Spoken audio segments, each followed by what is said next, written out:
Midori would be in his room, silently contemplating everything that he had just learned. Not that this failed this girl and psycho intelligence gave him after the sports festival fight, but also that he quit. He didn't even receive his medal, which that had to be given him by Ryoko. Which, after meeting him, she was quite shocked at seeing him like this. Midori was just laying in his bed, wondering what he just read. The file said that it was some kind of experimentation or mutation, to be more precise. And that word, fifth generation perfect normal. What did that technically mean to him was a mystery to even him. He didn't know what a fifth generation perfect normal was, and he was surely not one to find out anytime soon. But it just proved him wrong. This whole identity he was having, was it all fake or was it real? It said that a fifth generation perfect normal's host must be willing to become a normal. Not just that, he was meant to be the perfect normal. Midori's eyes would always be blanking between darkness and light now. His contemplating his life's existence wasn't one of the few things he thought he would ever do in his life. One of the few things he was imagining himself to laughing for some reason. He laughed, and he laughed. It was shocking, to say the least. Had he finally gone crazy? Or was this just the beginning? Midori would once again start reading to the file. Izuru Kamakura. Real name? Redacted. The information was redacted for some reason. As he started reading more.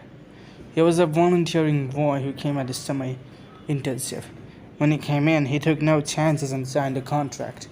Then we started putting him to rigorous experimentation. Electrocutions, mind wiping, and quirk installation. The doctor said that the boy would only last 4 months. But the more and more time was experimented on him was the better situation. He was now electrocution proof. But poison testing was then done. He was now poison proof. Any poison can castrate him. Body transformations and even allowing some experimental uses. Some quirks were given to the boy to make him more combat irritations. As he was the fourth survivor. There were 3 others, but for now, example A, redacted information. Example 2, redacted information. Example 3 was the only successful one except for example 4. But so far example 3 was lost and no one knew where to get him from. Example 4 on the other hand was given the name Izuru Kamakura, given by the runner of the operation. This man was dark and mysterious. Why did I have to add that information, Midori thought, as he started reading to it more. Quirks given to him were many, and many more would have infected him. At one point it was thought to stop, until another more powerful quirk was given to him. All for one. All for one was a powerful quirk that allowed people to steal other people's power and give it to them if they wanted to. There was no drawbacks in this quirk. It was like the perfect fit for this boy. It was like something was needed to it. Experimental measures later, he was perfectly given it, but some things needed to be done. We carved out this boy's skull. Well, not killing him at least, putting in some regeneration sensor to fix it, rain wiping and putting out some of the more unique aspect of the human's talents. We had experimented with him and hosted him with as many talents we can find. Something from an old school that was long lost. Experimentations was done on him. The boy was amazing to survive so long, and after so many times, the experimentations had failed. To say he was a successful copy made everyone joy and happiness. Midori would then say before losing that this must was too much. As he would then get out of his room, everybody would see him, including Ryoko. Ryoko would be the first one going to him before saying, Midori, are you okay? Midori looking at her would then say, I'm fine, before he then starts to walk out, wearing just a normal black hoodie with brown pants. Walking out, he would then sit in the starry night sky, realizing that this is the first time he's seen one of them. Midori would smile as he started walking before he reached the garden. Area View A, sitting down during events, looking up to the night sky, contemplating many other situations that he was just in. Midori would just think to himself that this was something he wasn't expecting, nor was it something he wanted to experience. Blood, power, implications, human nations, and more was one of the few things he wanted to experience in his life. But Midori started thinking to himself that he had a long day tomorrow. Before that, he would decide to go to the faculty, who would just give them all. The faculty members were shocked. So this boy's an experimentation, Endeavor would then say. You don't get to say much, Endeavor. Endeavor would then sigh before saying, "You know the reason why I don't say much, but whatever." Endeavor would then say to him that he has a lot of things to explain. All right. What do you mean? All might would then say. First of all, there's four more. And I'm specifically still looking for Izuku Midoriya. That case has been closed for a long time. Why are you still looking for him? Endeavor would wait, what? Sorry, Aizawa would then say. Endeavor would then say, "It's a promise and I owe to someone. I promise them that I will find their son no matter what." Alright then, keep your promise. Oh, this reminds me. Tomorrow is the intercepts, right? Yes, before that is the name. So, has anybody even given the intercept to Midoriya? Aizawa would then say, "I'm planning on taking him in. I'm pretty sure learning the danger scopes would be handful." "Not really," All Might would then say. "What do you mean?"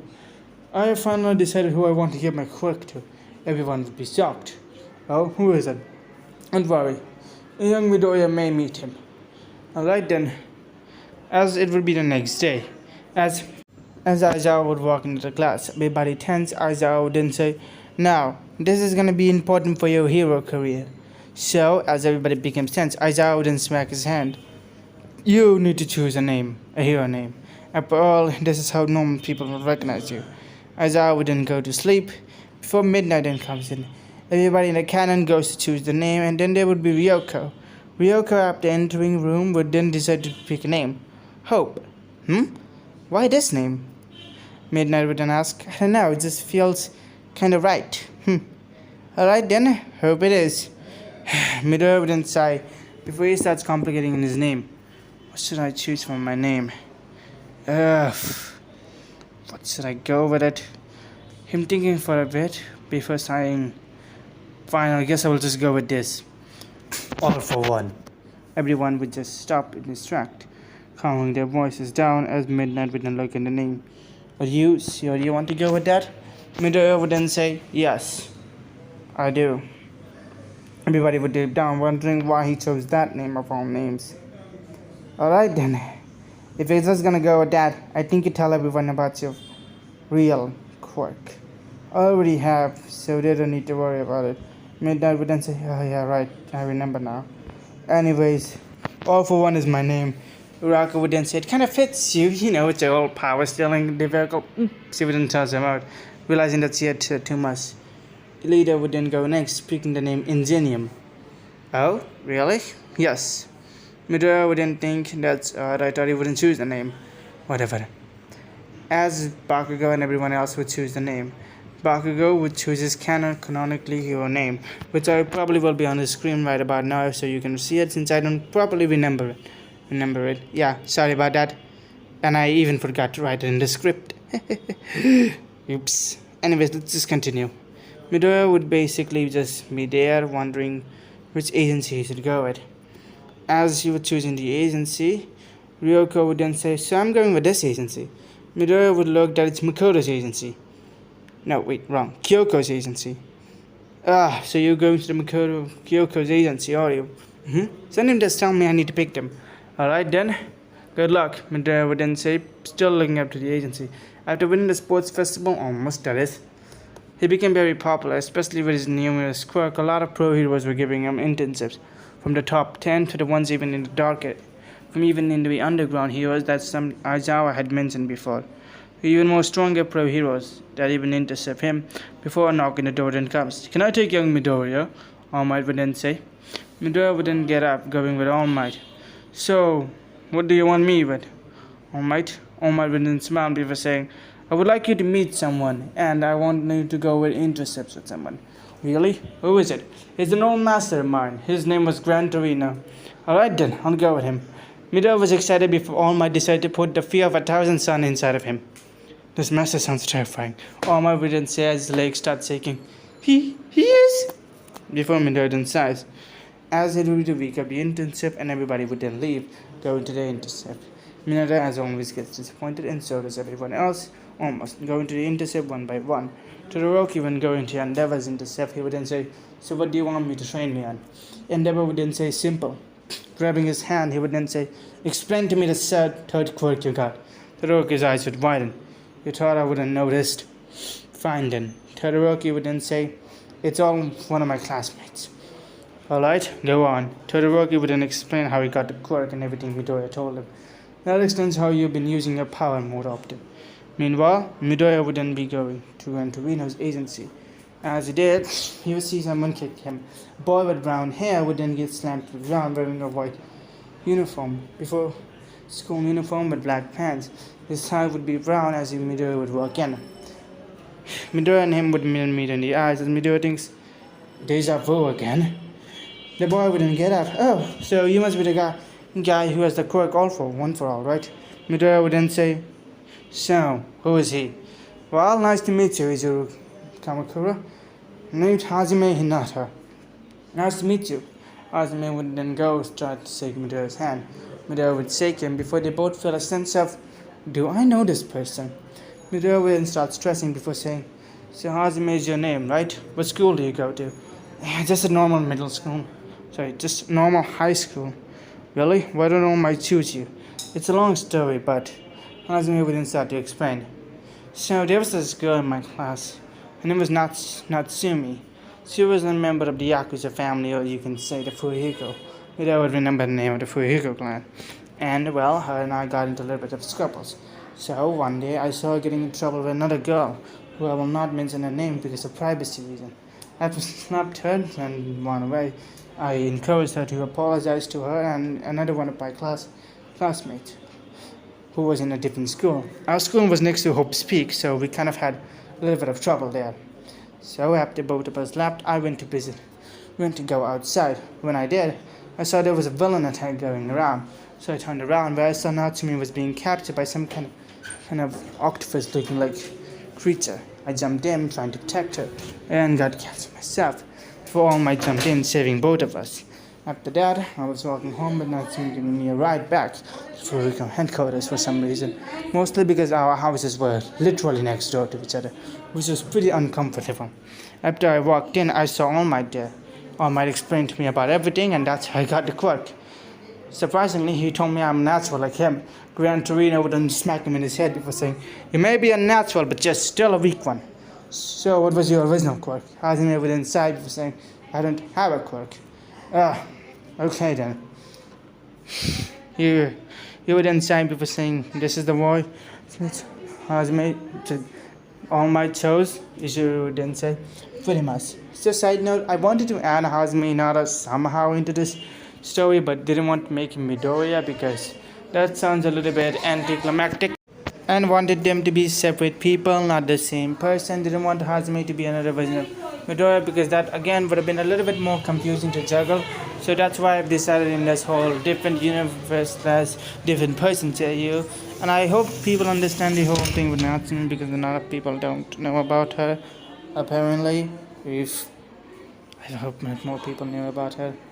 Yes, that's my wish. You deal with it. Anyways, let's continue. As Midoriya would then say, so what's the thing? How much percentage can you control? But now, thanks to all my 6 months of training, a little bit more training, I've got a lot stronger. Hajime would then say, focusing on one for all around his body.